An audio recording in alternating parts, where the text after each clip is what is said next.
गोपीजन वल्लभ गिरिवरधारी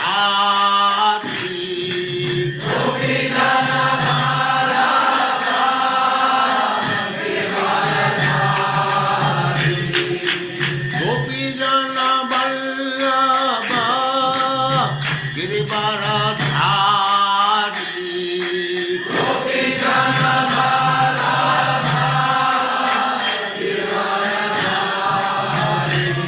जय राधा माधव कुंज बिहारी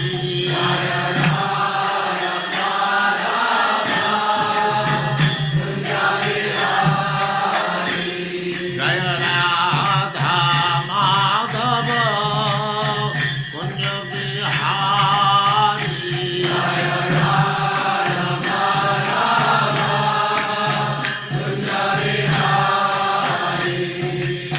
गोपीजन वल्लभ गिरिवरधारी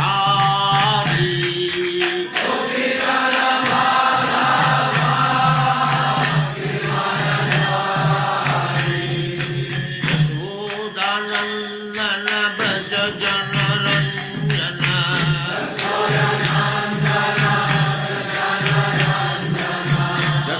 यशोदानंदन व्रज जनरंजन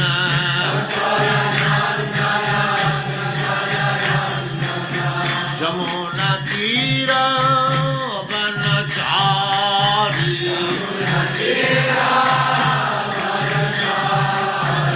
यमुना तीर वनचारी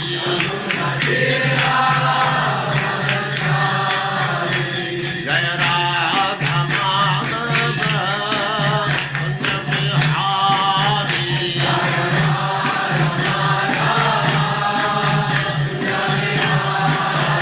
जय राधा माधव कुंज बिहारी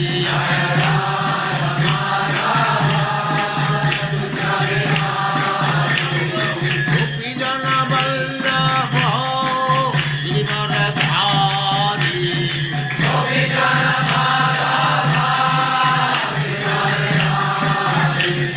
गोपीजन वल्लभ गिरिवरधारी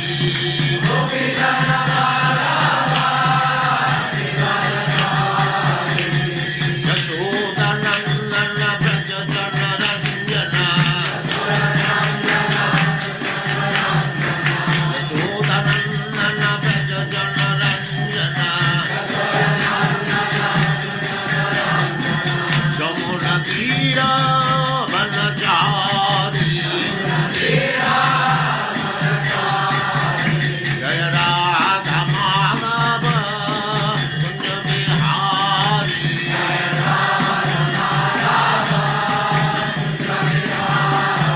जय राधा माधव कुंज बिहारी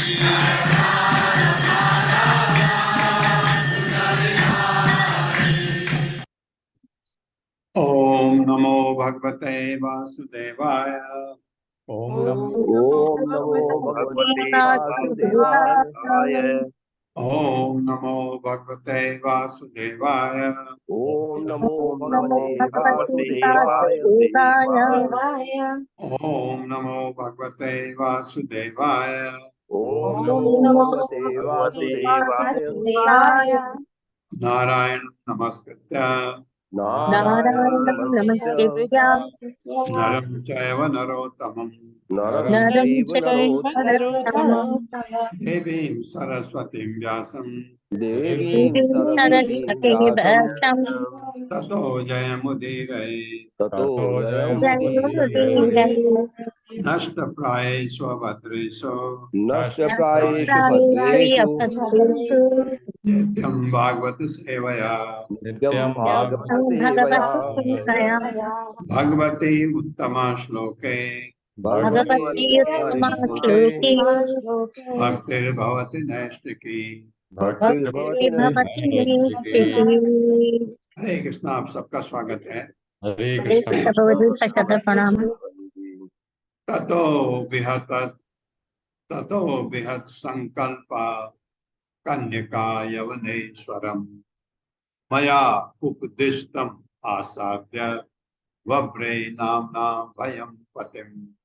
मेरे साथ, ततो विहत संकल्पा ततो ततो विहत विहत संकल्पा कन्यका यवनेश्वरम कन्यका कन्यका कन्यका जबनीश्वरम् यवनेश्वरम मया उपदिष्टम आसाद्य मया मया उपदिष्टमासाद्य मयोपदिष्टमासाद्य वव्रे नामना भयं पतिम। बब्रे बब्रे नाम्नां भयं भयं पतिम्। पतिम्।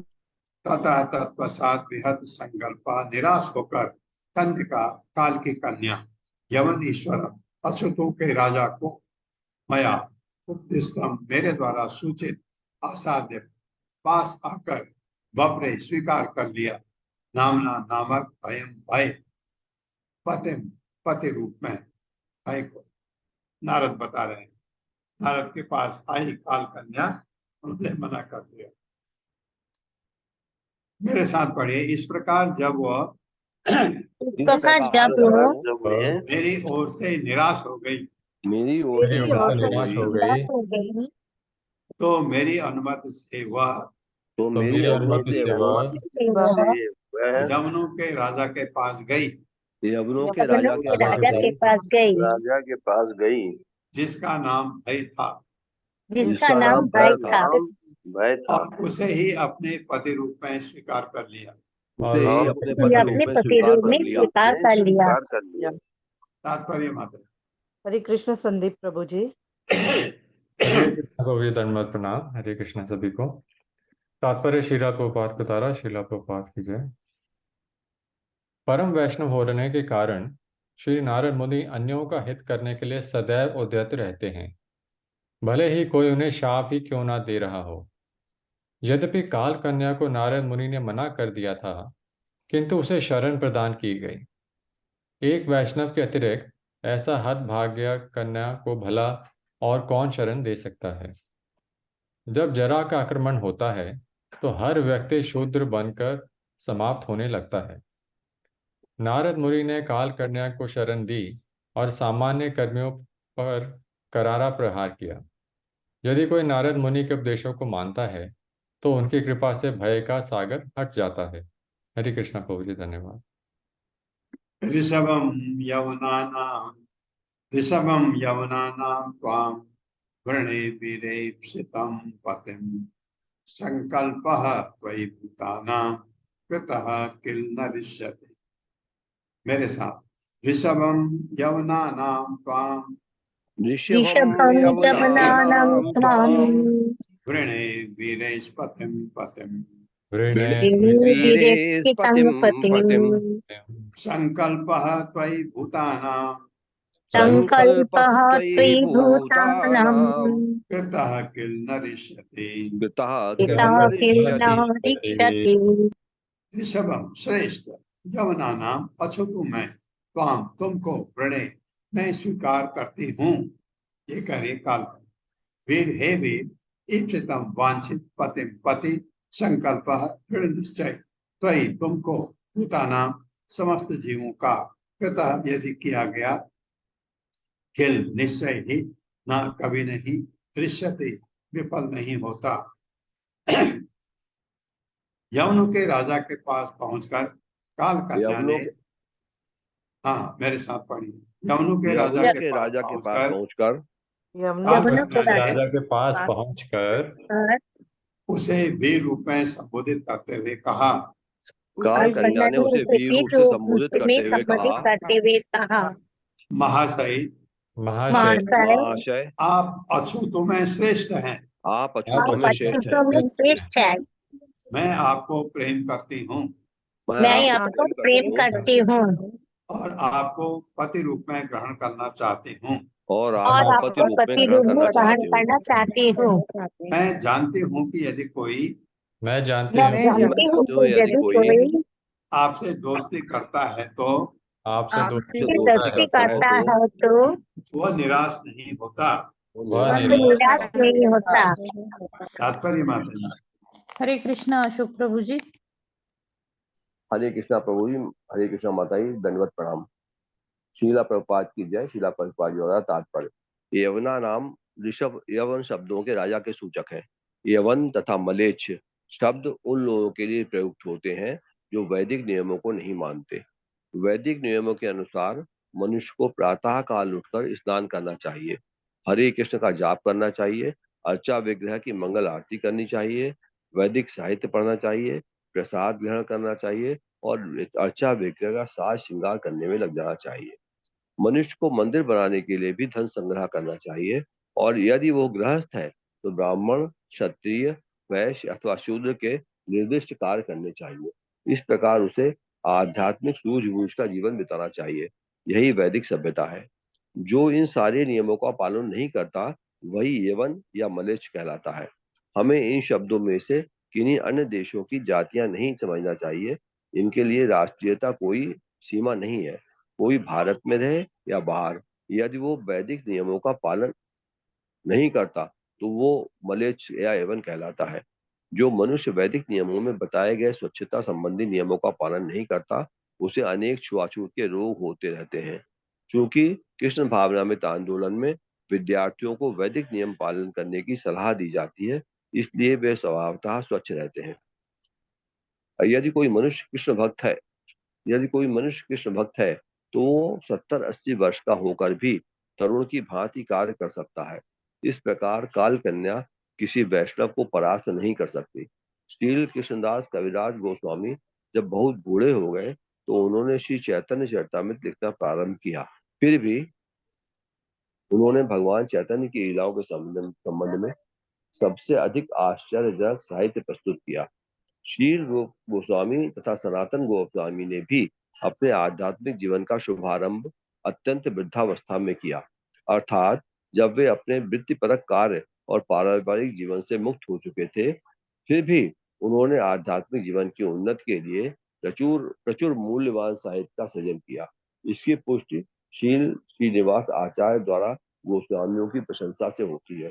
नाना शा- ना नाना शास्त्र विचारणै कनिपुणौ संधर्म संस्थापकौ लोकानां हितकारिणौ त्रिभुवने मान्यौ शरण्याकरौ राधा कृष्ण पदारविंद भजनानंदेन मत्तालिकौ वंदे रूप सनातनौ रघुविगौ श्री जीव गोपालकौ। मैं छहों गोस्वामी में गोस्वामियों श्री सनातन गोस्वामी, श्री रूप गोस्वामी, श्री रघुनाथ भट्ट गोस्वामी, श्री रघुनाथ दास गोस्वामी, श्री जीव गोस्वामी तथा श्री गोपाल भट्ट स्वामी को सादर नमस्कार करता हूँ, जो मानवता के कल्याण हेतु शाश्वत धार्मिक नियमों की स्थापना के उद्देश्य से शास्त्रों की छानबीन करते रहते हैं। इस प्रकार उनका तीनों लोकों में सम्मान है और वे शरण लेने योग्य है, क्योंकि वे गोपियों के भाव में लीन रहते हैं और राधा कृष्ण की दिव्य सेवा में लगे रहते हैं। जरा भक्त को कष्ट नहीं देती, क्योंकि भक्त नारद मुनि के आदेशों तथा संकल्प का अनुसरण करता है। सभी भक्त नारद मुनि की शिष्य परंपरा में आते हैं, क्योंकि वे नारद के आदेशों के अनुसार यथा नारद पंचरात्र अथवा पंचरात्रिका विधि के अनुसार अर्चा विग्रह की पूजा करते हैं। भक्त पांच रात्रिका विधि के साथ भागवत विधि के भी नियमों का पालन करता है। भागवत विधि में उपदेश कार्य भी सम्मिलित है। श्रवणम कीर्तनम विष्णु। पांचरात्रिका विधि में अर्चनम वदनम दास्यम सख्यमात्म निवेदनम सम्मिलित है। चूंकि भक्त नारद मुनि के आदेशों का पालन करता है, इसलिए उसे जरा रोग या मृत्यु का भय नहीं रहता। वो देखने में भले ही वृद्ध लगे, किंतु वो सामान्य व्यक्ति की भांति बुढ़ापे से हार नहीं मानता। फलस्वरूप बुढ़ापा भक्त को मृत्यु से भयभीत नहीं बनाता, जितना कि सामान्य व्यक्ति मृत्यु से भयभीत रहता है। जब जरा किसी भक्त की शरण ग्रहण करती है तो काल कन्या भक्त के भय को कम कर देती है। भक्त जानता है कि मृत्यु के बाद उसे भगवान के धाम वापस जाना है, अतः उसे मृत्यु का भय नहीं रहता। इस प्रकार अधिक उम्र बुढ़ापा भक्त को हतोत्साहित न करके उसे निडर बनाती है, जिससे वो सुखी होता है। हरे कृष्ण प्रभु जी, दंडवत प्रणाम, धन्यवाद। हरे कृष्ण माता जी। बहुत बहुत अच्छा प्रभुपाद ने लिखा है, बहुत अच्छी तरह समझाया है। इससे काल कन्या से डरने की भक्त को जरूरत नहीं होती है।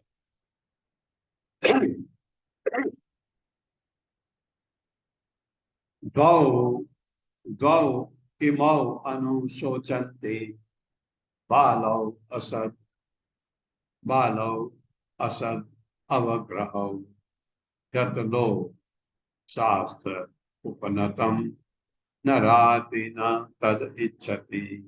मेरे साथ द्वौ द्वाव है ना, द्वौ हो गया, द्वौ इमाउ इमाउ हो गया, इमाउ द्वौ इमाउ अनुशोचन्ते द्वौ इमौ अनुशोचन्ते भाविमावनुशोचन्ते बालौ असद अवग्रहौ वाला बसदवग्रहो यत लोक शास्त्र उपनतम यल्लोकशास्त्रोपनतम् प्रयुपनतम् नराति न तद इच्छति।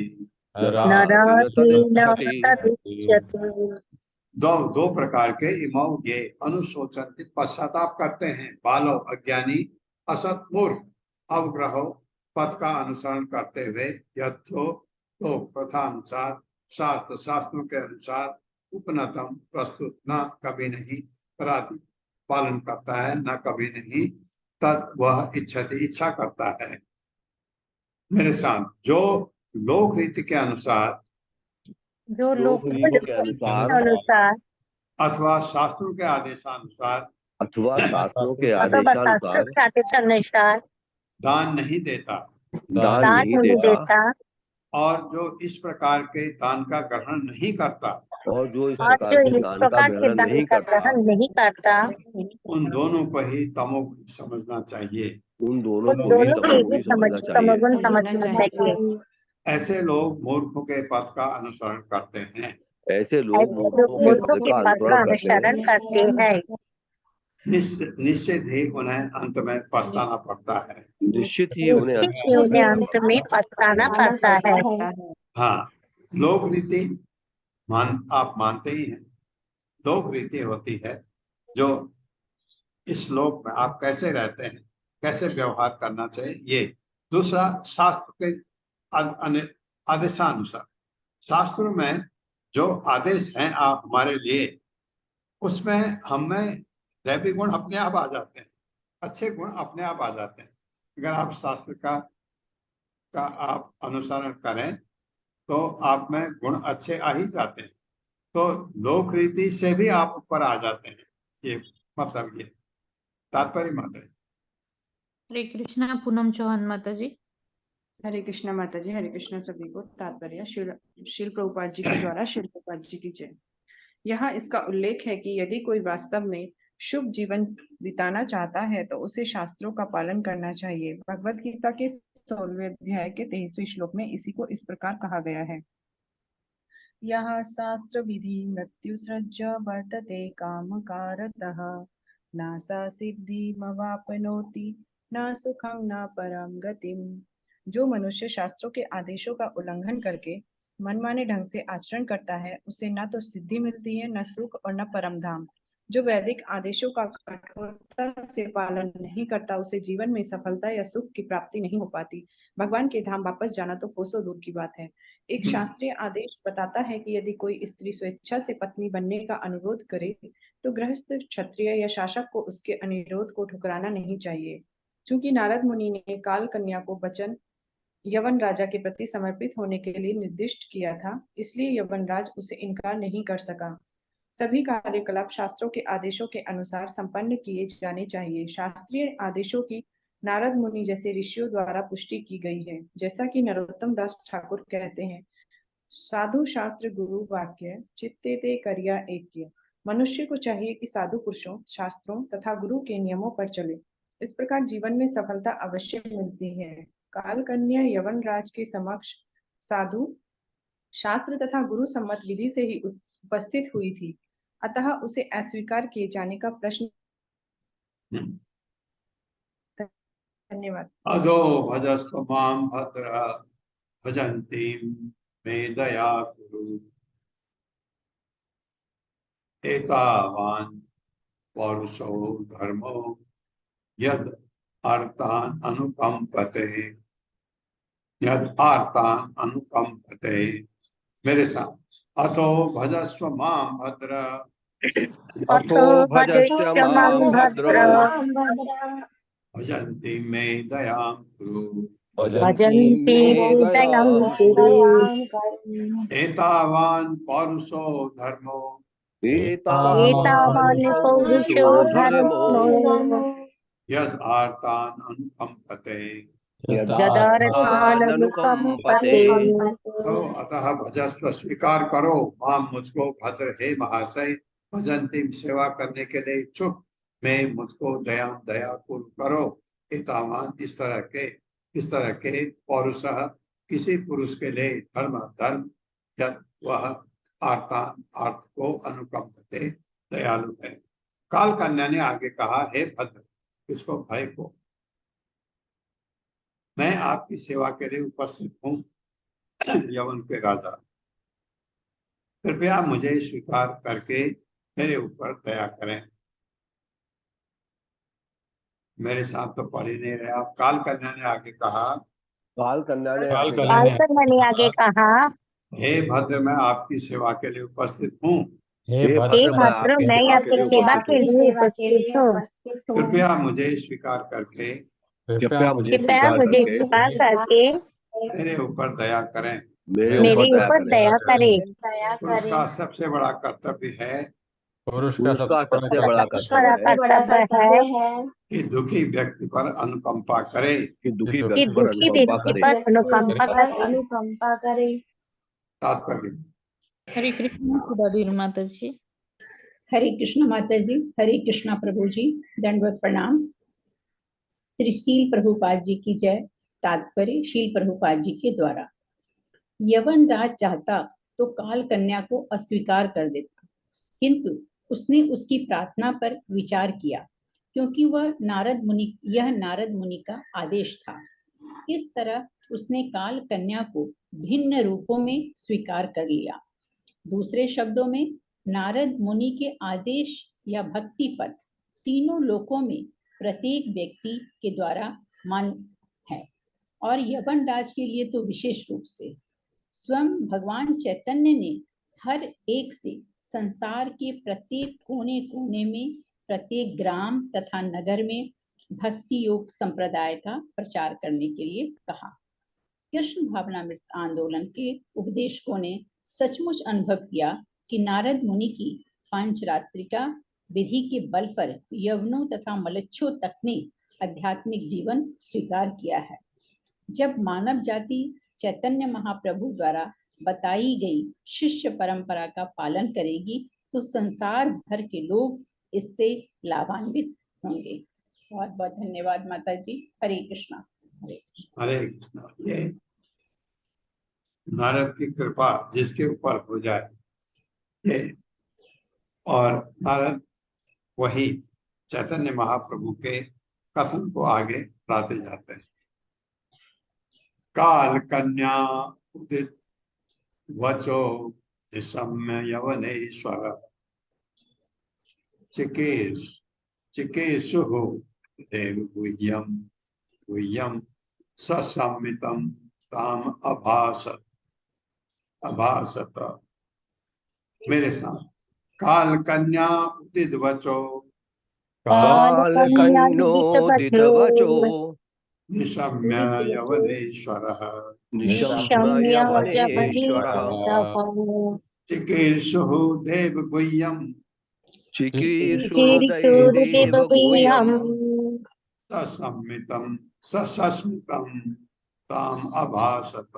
स्वसस्मितं तामुभाषत।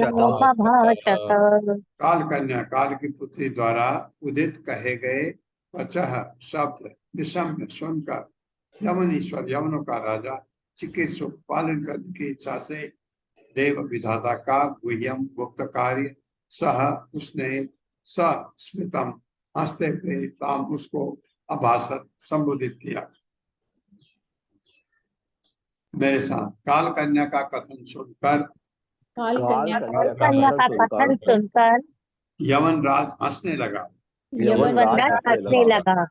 और विधाता का गुप्त कार्य करने की और और विधाता विधाता का गुप्त कार्य पूरा करने की युक्ति खोजने लगा। युक्ति खोजने लगा। युक्ति खोजने लगा। तब उसने काल कन्या को तब तब उसने तब काल उसने कन्या काल को कन्या को इस प्रकार संबोधित किया। इस प्रकार इस संबोधित प्रकार किया। संबोधित किया। हाँ, तात्पर्य माता। हरे कृष्णा सुषमा बत्रा माता जी। माता जी, प्रभु जी हरे कृष्णा, दंडवत प्रणाम।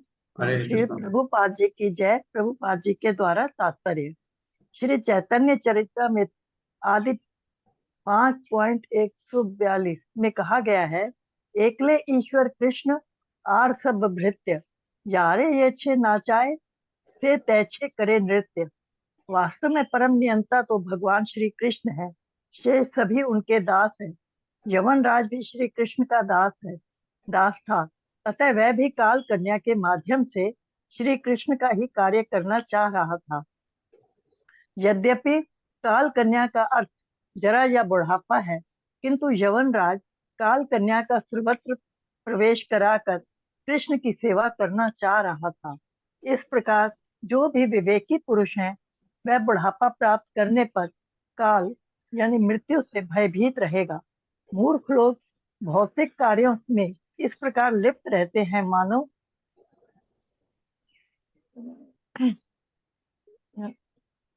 मानव प्रकार लिप्त रहते हैं मानो वे सदैव जीवित रहेंगे और भौतिक सुख का भोग करेंगे, किंतु वास्तव में भौतिकता में उन्नति है ही नहीं।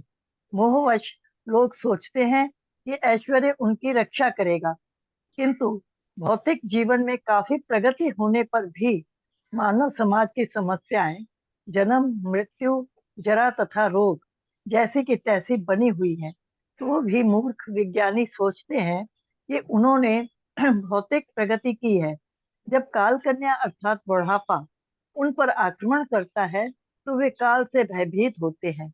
यदि वे विवेकी हों, जो अविवेकी हैं वे मृत्यु की परवाह नहीं करते और न ही इस जीवन में ही ये जानते हैं कि मृत्यु के बाद क्या होगा, मृत्यु के बाद क्या होने वाला क्या है। होने वाला है। उनकी ये भ्रांत धारणा बनी हुई कि मृत्यु के बाद जीवन नहीं है, अतः वे इस जीवन में अत्यंत गैर जिम्मेदारी से काम करते हैं और निर्बाध होकर विषय सुख भोगते हैं। बुद्धिमान मनुष्य के लिए बुढ़ापे का प्रकट होना आध्यात्मिक जीवन के लिए प्रेरित करता है। आमतौर से लोग आने वाली मृत्यु से डरते हैं। यमन राज ने काल कन्या का उपयोग इस कार्य के लिए करना चाहा। हरे कृष्ण प्रभु जी, हरे कृष्ण माता जी, धन्यवाद। आपने देखा होगा कि हमारे भारतवर्ष में ये ऐसा फॉलो किया जाता है कि जब वृद्धावस्था आती है तो आपने देखा होगा कोई रामायण पढ़ता है, कोई महाभारत पढ़ता है, भागवतम कम पढ़ते हैं लोग, भगवत गीता कम पढ़ते हैं लोग। कारण संस्कृत पढ़ नहीं सकते, इसलिए वो सोचते हैं कि श्लोक न पढ़ा गया तो फिर क्या पढ़ा उसमें। ये चीज आपने देखा है कि, लेकिन मैंने देखा ज्यादातर लोग रामायण या महाभारत ये पढ़ते हैं जब वृद्धावस्था आती है। ये वृद्धावस्था में इन चीजों की तरफ तो लगना ही चाहिए, ये बात है। ये संस्कृति हमारे यहाँ है, थोड़ा बहुत है। कुछ जगह मैं देखता हूँ जो अब तो मैं ही बुजुर्ग हो गया हूँ, लेकिन पहले जब मैं बुजुर्गों से मिलने जाता था अपने, वो लोग अब नहीं रहे, तो वो बाहर चारों के दिनों में एक जगह बैठ करके रामायण खोल के या महाभारत खोल के पढ़ रहे होते थे। तो उनका ये वार्तालाप होती थी, बड़ा अच्छा लगता था क्योंकि उनका एटीट्यूड बहुत पॉजिटिव होता था। क्योंकि अब उनको भौतिक चीजों से अब उतना लगाव नहीं रह गया, अब उनका भगवान की तरफ अब रुझान। ऐसा हमारे इंडिया में अभी भी है ये चीजें। क्योंकि इस तरह जो, क्योंकि मैं उनकी बात करने से कह रहा हूं, उनको मृत्यु का भय बिल्कुल नहीं। तो कहते हैं हरी इच्छा है उनकी, जब उठना होगा चला जाएगा, अपरवाह नहीं। ये होते हुए भी मैंने बहुत, ये तो एक लोग देखे जो ये रामायण या महाभारत पढ़ते थे। दूसरी तरफ ऐसे लोग जो बहुत ही कष्ट भोग रहे हैं और उनको कष्ट होने लगा तो उन्होंने हाथ पकड़ लिया मेरा, बचा लो मेरे को, बचा लो। ये जबकि उन्होंने भगवान को हाथ जोड़ना चाहिए, मुझे अब मुक्ति दे दो क्योंकि मैं बहुत तकलीफ में हूँ, औरों को भी तकलीफ दे रहा हूँ। ऐसे में मांगना तो चाहिए भगवान से मुक्ति। वो कह रहे हैं मुझे बचा लो। तो देखो दो चीजें मुझे याद आती, एक जगह ज्ञान है, एक जगह बिल्कुल अज्ञान है। तो ये ज्ञान ऐसा हमको होना चाहिए वृद्धावस्था में कम से कम। ये एक्चुअली भक्ति क्या वृद्धावस्था के लिए है? बिल्कुल नहीं। वृद्धावस्था में आप बहुत कुछ सेवा कर ही नहीं सकते। जो आप जवानी में कर सकते हैं वो आप वृद्धावस्था में नहीं कर सकते हैं। इसलिए भक्ति यंग एज से शुरू करनी चाहिए, क्योंकि अभी आप कुछ सेवाएं कर सकते हैं भगवान की जो बाद में नहीं कर सकते। ये बहुत सेवाएं आप भगवान की कितने तरीके से कर सकते हैं। अभी जन्माष्टमी है, कोई वॉलेंटियर का काम करे, मंदिर में इतना काम होता है, वॉलेंटियर का काम करे। वही मैं आपको जो कह रहा हूँ, मैं वो काम अब नहीं कर सकता क्योंकि बहुत काम होता है जिसमें आपको शरीर में ताकत भी चाहिए, वो काम आप नहीं कर सकते। तो आप और क्या काम कर सकते हैं ये आपको सोचना है। और अगर आप कुछ भी सेवा नहीं कर सकते भगवान की, ये हमारे लिए बहुत ही दुर्भाग्यपूर्ण है। मया निरूपित निरूपितः तुभ्यं पति आत्म समाधिना न अभिनंदति लोको अयम त्वाम त्वाम अभद्राम सम्मताम। मेरे साथ, मया निरूपितः तुभ्यं मया निरूपितः तुभ्यं पति आत्म समाधिना पतिरात्मसामसमाधिना न अभिनंदति लोको अयम नाभिनन्दति लोकोऽयम् त्वाम अभद्राम सम्मताम। त्वामभद्रामसम्मताम्।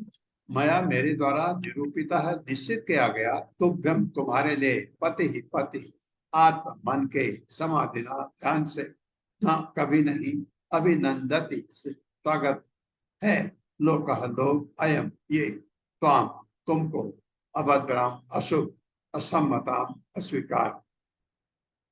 यमनराज ने उत्तर दिया। अब यमनराज बोल रहे हैं, मैंने बहुत सोच विचार कर तुम्हारे लिए एक पति निश्चित किया है।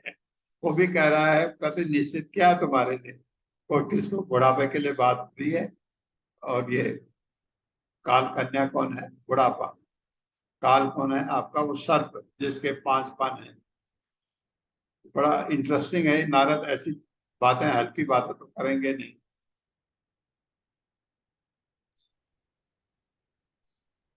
हाँ, मेरे साथ पढ़ रहे हैं ना आप? जी।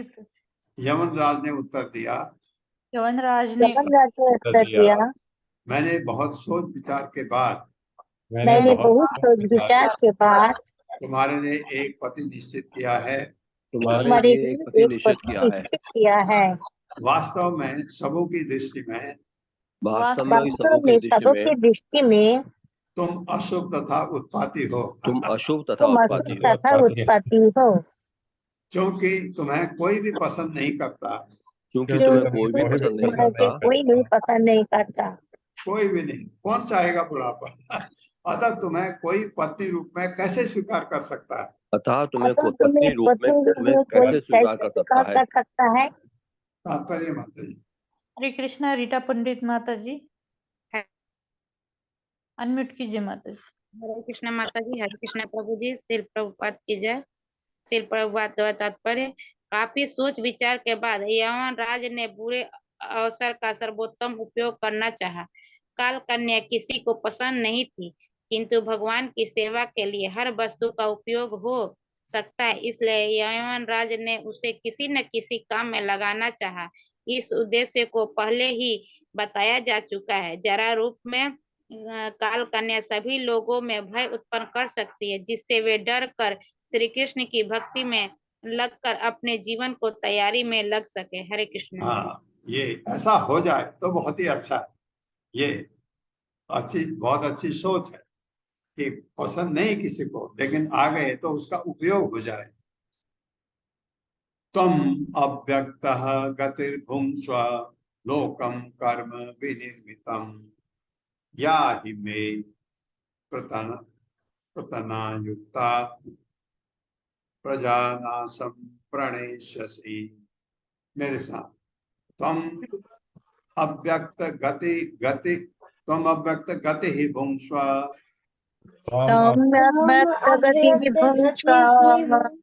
लोकम कर्म विनिर्मितम या हि मे प्रतना युक्ता प्रजानासं प्रणेष्यसि।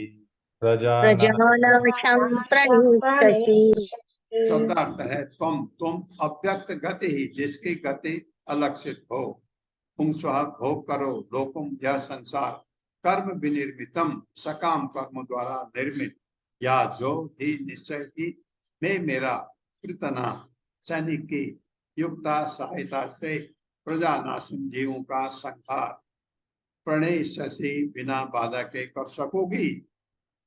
अब भाई क्या कह रहा है, यह संसार सकाम कर्मों का प्रतिफल है। ये संसार सकाम कर्मों का प्रतिफल है। अतः तुम सभी लोगों पर अलक्षित रहकर आक्रमण कर सकते हो। अलक्षित रहकर आक्रमण कर सकते हो। मेरे सैनिकों के बल की सहायता से बिना किसी विरोध के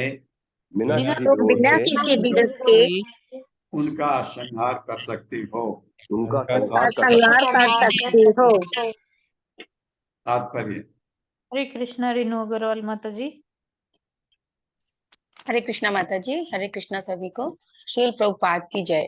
तात्पर्य शील प्रभुपाद के द्वारा। कर्म विनिर्मितम का अर्थ है सकाम कर्मों द्वारा निर्मित। यह समग्र भौतिक जगत, विशेष रूप से आजकल, सकाम कर्मों का प्रतिफल है। प्रत्येक व्यक्ति इस संसार को सड़कों, मोटरों, बिजली, गगनचुंबी भवनों, उद्योगों, व्यापारों से अलंकृत करने में व्यस्त है। यह उन व्यक्तियों के लिए अत्यंत सुखद लगता है जो इंद्रिय तृप्ति में लगे हैं और आध्यात्मिक स्वरूप से अपरिचित हैं। श्रीमद् भागवत 5.5.4 में वर्णन हुआ है कि नूनम प्रमत्ता कुरुते विकर्म यदिन्द्रिय प्रीणे अप्रणीति न साधु मन्य यत आत्मनया मसन्नदपि क्लेशद आस देह। जो आत्मा के ज्ञान से रहित हैं, वे भौतिक कर्मों के पीछे दीवाने रहते हैं और इंद्रिय तृप्ति के लिए पापमय कर्म करते रहते हैं।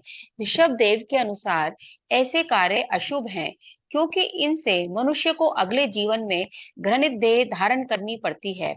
यह हम सबका अनुभव है कि शरीर को कितना ही सुखी क्यों ना रखा जाए, वह सदैव कष्ट देता रहता है और 3 प्रकार के क्लेशों से घिरता रहता है। अन्यथा इतने सारे अस्पतालों, कल्याण परिषदों तथा जीवन बीमा प्रतिष्ठानों की क्या आवश्यकता थी। वास्तविकता तो यह है कि इस संसार में सुख है ही नहीं। लोग दुखों का सामना करने का प्रयत्न कर रहे हैं। मूर्ख लोग दुख को ही सुख मान लेते हैं। इसलिए यवनराज ने ऐसे लोगों पर अदृश्य रूप में जरा, रोग तथा असामयिक मृत्यु के द्वारा वार करने का निश्चय किया। निस्संदेह मृत्यु के पश्चात जन्म होता है। अतः यवनराज ने ठीक ही सोचा कि वह समस्त कर्मियों को काल कन्या के माध्यम से मार दे और उन्हें बता दे कि भौतिक प्रगति वास्तव में प्रगति नहीं है। प्रत्येक जीव एक आध्यात्मिक जीव है और फलस्वरूप आध्यात्मिक प्रगति के बिना मनुष्य जीवन चौपट हो जाता है। हरे कृष्णा। धन्यवाद माता जी। इसलिए सकाम कर्मियों को तो निकाल यहाँ से। ये ये सोच बड़ी जबरदस्त है। प्रज्वारो अयम मम भ्राता त्वं च मे भगनी भव चरामि चरामि उभाभ्याम लोके अस्मिन् व्यक्तो भीमसैनिकः चरामि उभाभ्याम। मेरे साथ पढ़िए। प्रज्वारो अयम मम भ्राता प्रज्वारो मम भ्राता त्वं च मे भगनी भव त्वं च मे भगनी भव चरामि उभाभ्यां लोके अस्मिन् चरामि चरामि उभाभ्यां भक्ष्यां लोकेऽस्मिन् लोकेऽस्मिन् अभ्यक्तो भीमसैनिकः व्यक्तो अव्यक्तो भीमसैनिकः। भीमसैनिकः। शब्दार्थ है प्रज्वार नामक अयम यह मम मेरा भ्राता भाई अपने भाई को दे रहा है, उससे एक शादी कर दे दो। तुम च भी मैं मेरी भगनी बहन भाव बन जाओ। चरामी मैं विचरण करूंगा वाभ्याम तुम दोनों के द्वारा लोक इस संसार में अस्मिन इस अव्यक्त अप्रकट भीम भयंकर सैनिकों सहित। यमराज ने कहा यह मेरा भाई प्रज्वार है, तुम्हें मैं अपनी बहन के रूप में स्वीकार करता हूँ।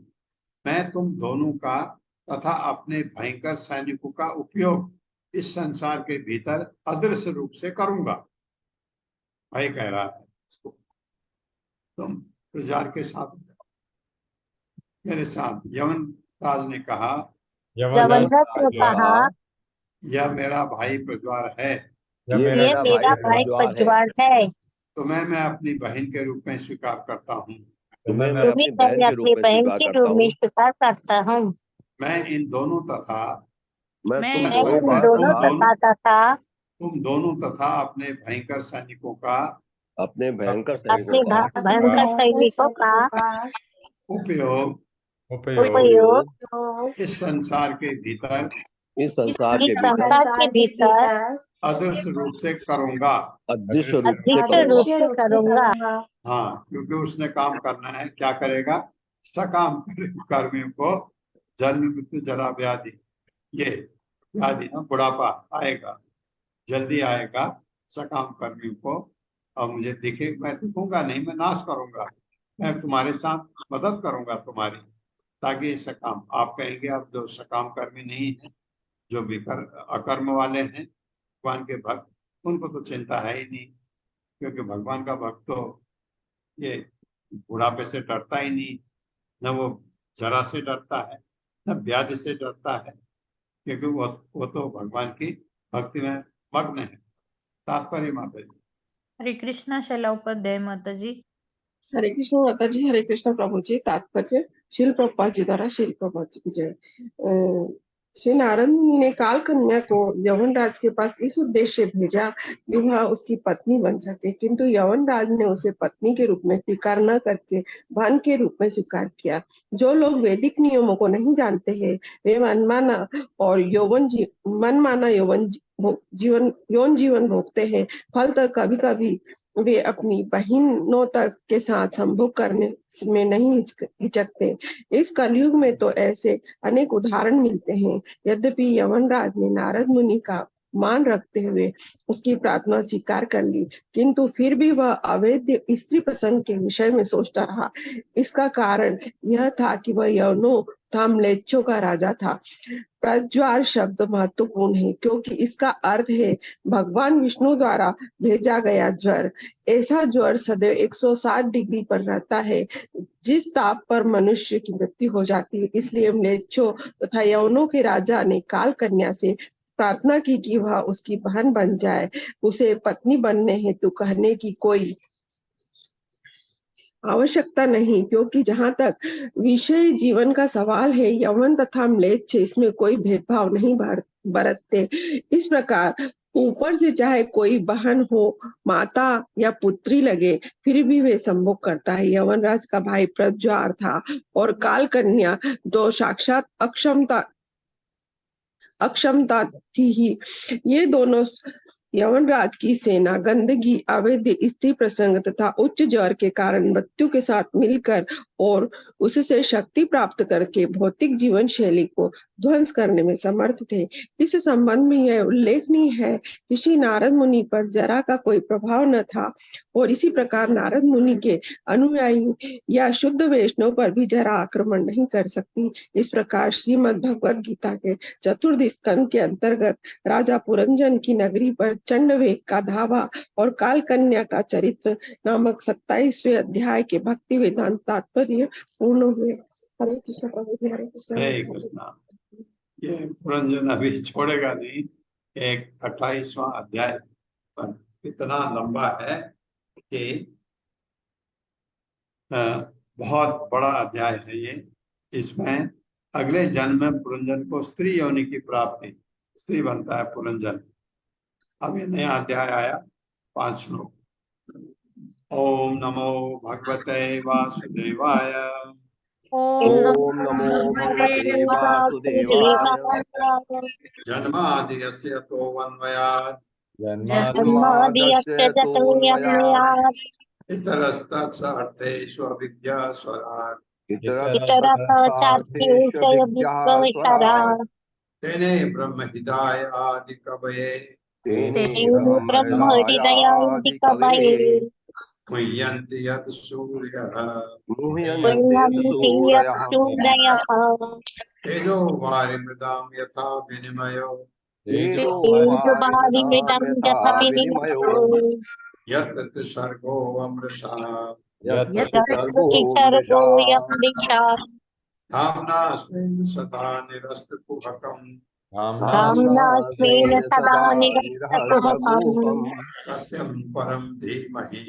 सत्यं परं धीमहि। दूसरा धर्म प्रोदित कैतवो अत्र परमो निर्मत्सराणां सताम् परमो वेद्यं वास्तवम् अत्र वस्तु वेद्यं वास्तवमत्र शिवदं तापत्रयोन्मूलनम् श्रीमद्भागवते महामुनि कृते श्रीमद्भगवते महामुनि कृते परैरीश्वरः सद्यो हृदि अवरुद्धते अत्र अपरुद्धते अत्र कृतिभिः शुश्रूषुभिः तत्क्षणात् शुश्रूषुभिः तत्क्षणात् तीसरा निगम कल्पतरोर्गलितं फलम् निगम कल्पतरोर्गलितं फलम् शुकमुखाद् अमृतद्रव संयुक्तम् शुकमुखादमृतद्रवसंयुतम् पिबद भागवतं रसमालयम् पिबद्भागवतं रसमालयम् मुहुर्हो रसिका भुवि भावुकाः रसिका भुवि भावुकाः एते चांस कला पुंसः चञ्चकलः पुंसः कृष्णः तु भगवान् स्वयं भगवान् स्वयम् इन्द्रारि व्याकुलं लोकम् व्याकुलं लोकम् मृडयन्ति युगे युगे युगे युगे युगे जन्म गुह्यं भगवतो भगवतो य एतत् प्रियतो नरः तत्प्रयतो नरः सायं प्रातर्गणं भक्त्या सायं प्रतिदिनं भक्त्या दुःखग्रामात् विमुच्यते दुःखग्रामात् विमुच्यते। स्वागत है आपका 28वें अध्याय में। अगले जन्म में पुरंजन को स्त्री होने की प्राप्ति। क्यों? यम यम वापि स्मरण भावन त्यजन्ते अन्ते कलेवरम तत्तत् एवेति कौन्तेय सदा तद्भाव भाविता। वो स्त्री के तरफ बढ़ते समय अपनी पत्नी को ही याद करता रहा और स्त्री योनि में आ गए। नारद वाचा सैनिका भय नामनो ये बर्हिस्पन्दिष्टकारिणः प्रज्वार काल कन्याभ्याम विचेरुः अवनीम इमाम। मेरे साथ। नारद उवाच नारद उवाच सैनिका भय नामनो ये सैनिका भयनाम्नो ये बर्हिस्पन्दिष्टकारिणः बर्हिस्मन्दिष्टकारिणः प्रज्वार काल कन्याभ्याम प्रज्वारकालकन्याभ्यां विचेरुः अवनीम इमाम। तेजुःवनिमिमाम्। शब्दार्थ है नारद उवाच, नारद मुनि ने कहा, सैनिका सैनिक, भय नामना भय के ये जो, बर्हिस्मन हे राजा प्राचीन बरिषद, कारिण काल की आज्ञा के पालक, प्रज्वार काल कन्याभ्याम तथा काल कन्या सहित विचेरु घूमने लगे अवनी पृथ्वी पर इमाम इस। मेरे साथ। नारद मुनि ने आगे कहा, नारद मुनि ने आगे कहा, हे राजा प्राचीन बरिषद, हे राजा राजा प्राचीन बर्हिषद, तत्पश्चात यमनराज तत्पश्चात वनराज साक्षात भाई साक्षात भाई प्रज्वार प्रज्वार काल कन्या कन्या तथा अपने सैनिकों सहित अपने सैनिकों सहित सारे संसार में विचरने लगा। सारे संसार में विचरने लगा। तात्पर्य। हरे कृष्ण जन्म माता जी। हरे कृष्णा माता जी, हरे कृष्णा प्रभु जी, वंदन प्रणाम। तात्पर्य शील प्रभात की जय। शील प्रभात के द्वारा मृत्यु के पूर्व की जीवन अवस्था अत्यंत भयावह होती है, क्योंकि प्रायः इसी काल में वृद्धावस्था की निर्बलता तथा अनेक रोगों का शिकार बनना पड़ता है। शरीर पर आक्रमण करने वाले रोगों की तुलना यहाँ पर सैनिकों से की गई है। ये सैनिक भी कोई साधारण सैनिक नहीं है, क्योंकि इनका संचालन यवनराज करता है, जो उनके सेनापति के रूप में कार्य करता है। दृष्ट कारिणः शब्द सूचित करता है कि वह उनका संचालन करता है। जब मनुष्य जवान होता है तो वह बुढ़ापे की परवाह नहीं करता और मन भरकर स्त्री सहवास करता है, और यह जानता नहीं कि यही यौन जीवन की अंतकाल में उसके लिए अनेक रोगों का कारण बनेगा, और इनसे वह इतना कष्ट पाएगा कि वह स्वयं तत्काल मृत्यु पाने हेतु प्रार्थना करेगा। जो मनुष्य युवा अवस्था में जितना ही अधिक स्त्री सहवास करता है, वह बुढ़ापे में उतना ही अधिक कष्ट पाता है। हरे कृष्णा प्रभु जी, हरे कृष्णा माता जी। और उस पर भी जितना अवैध संबंध रखता है वो 5वें अध्याय में आखिरी में आएगा। तू एकदा तू प्रभसा पुरंजन पुरेन्द्र रुरु रुरुधुः मां भोगाढ्यां जरत्पन्नग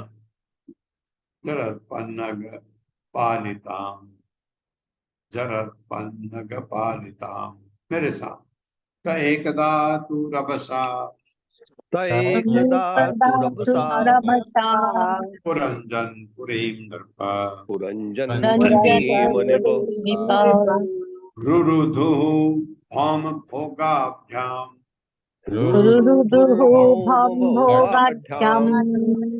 जरत्पन्नग पालितां। शब्दार्थ है ते वे एकदा एक बार तू तब रभसा अत्यंत वेग से पुरंजन पुरंजन की नगरी को हे राजा रुरुधु घेर लिया। ओम भोग आढ्यम इंद्र भोग से परिपूर्ण, चरत बूढ़ा पन्नग सर्प द्वारा पालिताम सुरक्षित। मेरे साथ पढ़िए। एक बार इन भयानक सैनिकों ने एक बार इन भयानक सैनिकों ने पुरंजन नगरी पर पुरंजन नगरी पर बड़े वेग से आक्रमण किया। बड़े बड़े वेग से वेग आक्रमण से किया। आक्रमण किया। यद्यपि यह नगरी यद्यपि ये यद्यपि यह नगरी भोग की सारी सामग्री से परिपूर्ण थी, भोग की सारी सामग्री से सामग्री परिपूर्ण से थी, परिपूर्ण थी, किंतु इसकी रखवाली किंतु इसकी इसकी रखवाली एक बूढ़ा सर्प कर रहा था। ये बूढ़ा सर्प एक बूढ़ा सर्प कर रहा था। हाँ, लड़ा भी बूढ़ा सर्प, क्योंकि प्राण के लिए कहा गया ना। तो तात्पर्य माता जी। हरे कृष्णा कामिनी अग्रवाल माता जी। हरे कृष्ण माता जी। हरे कृष्ण प्रभु जी। शील प्रभुपाद जी की जय। श्री शील प्रभुपाद जी के द्वारा तात्पर्य। इंद्रिय तृप्ति में संलग्न रहने से शरीर दिन प्रतिदिन जर्जर होता जाता है। अंत में शक्ति इतनी क्षीण हो जाती है कि इसकी तुलना बूढ़े सर्प से की जाती है। पहले प्राण की तुलना सर्प से की जा चुकी है। जब शरीर के भीतर प्राण क्षीण होने लगता है तो शरीर भी क्षीण हो जाता है। इस समय मृत्यु के लक्षण चारों ओर मंडराने लगते हैं, अर्थात यमराज के भयानक दूत दिखने लगते हैं और घोर आक्रमण करने लगते हैं। वैदिक प्रथा के अनुसार ऐसी अवस्था प्राप्त होने के पूर्व ही मनुष्य को घर छोड़कर ईश्वर के संदेश का उपदेश करने के लिए आजीवन संन्यास ग्रहण कर लेना चाहिए। किंतु यदि कोई मनुष्य घर पर रहता है और उसकी प्रिया पत्नी तथा पुत्र उसकी सेवा करते हैं तो इंद्रिय तृप्ति के कारण वो निश्चय ही क्षीण होता चला जाता है और अंत में मृत्यु आती है। तो ऐसा मनुष्य अपने पीछे आध्यात्मिक संपत्ति विहीन शरीर को छोड़ जाता है। वर्तमान समय में तो बूढ़ा से बूढ़ा व्यक्ति भी अपने परिवार को नहीं छोड़ता। वो अपनी पत्नी, बच्चों, धन, ऐश्वर्य, घर इत्यादि से बंधा रहता है। इस प्रकार जीवन के अंत काल में मनुष्य को चिंता रहती है कि उसकी पत्नी की रक्षा कैसे होगी और वह परिवार को कैसे संभालेगी। इस प्रकार सामान्यतः मृत्यु के पूर्व लोग अपनी पत्नी के विषय में सोचते हैं। भगवत गीता के 8.6 श्लोक में कहा गया है कि यम यम वापि स्मरन् भावम त्यज्यन्ते कलेवरम तम तमेवावेति कौन्तेय सदा तद्भाव भावितः। मरते समय मनुष्य जिस जिस स्थिति के विषय में स्मरण करता है उस स्थिति को वो निश्चित रूप से प्राप्त करता है। जीवन के अंत काल में मनुष्य सोचता है कि सारे जीवन में उसने क्या क्या किया और इस तरह जीवन के अंत में उसके जो भी विचार तथा इच्छाएं होती हैं उसी के अनुसार उसे दूसरे शरीर में देहांतर करना होता है। तो जो जीवन भर घर में ही लिप्त रहता है उसके लिए स्वाभाविक है कि अंत काल में अपनी प्राण प्रिया पत्नी के विषय में सोचे। अतः अगले जीवन में उसे स्त्री का शरीर प्राप्त होता है और साथ में उसे पुण्य या पाप कर्मों का फल भी मिलता है। इस अध्याय में राजा पुरंजन द्वारा स्त्री देह की प्राप्ति के विषय में विस्तार से बताया गया है। हरे कृष्ण प्रभु जी। हरे कृष्ण हरे माता जी। कृष्णा। धन्यवाद। धन्यवाद माता जी। ओम अज्ञानतिमिरान्धस्य ज्ञानाञ्जन शलाकया चक्षुरुन्मिलितं तस्मै श्रीगुरुवे नमः। विष्णुपादाय कृष्णपृष्ठाय भूतले श्रीमते भक्तिवेदांत स्वामिनिति नाम। नमस्ते सारस्वती देवे गौरवाणी प्रचारणे निर्विशेष शून्यवादी वाचालते सतारणे। जय हो श्री कृष्ण चैतन्य प्रभु नित्यानंद श्री अद्वैत गदाधर शिवासादि गौर। हरे कृष्णा कृष्ण कृष्ण हरे हरे, हरे राम राम राम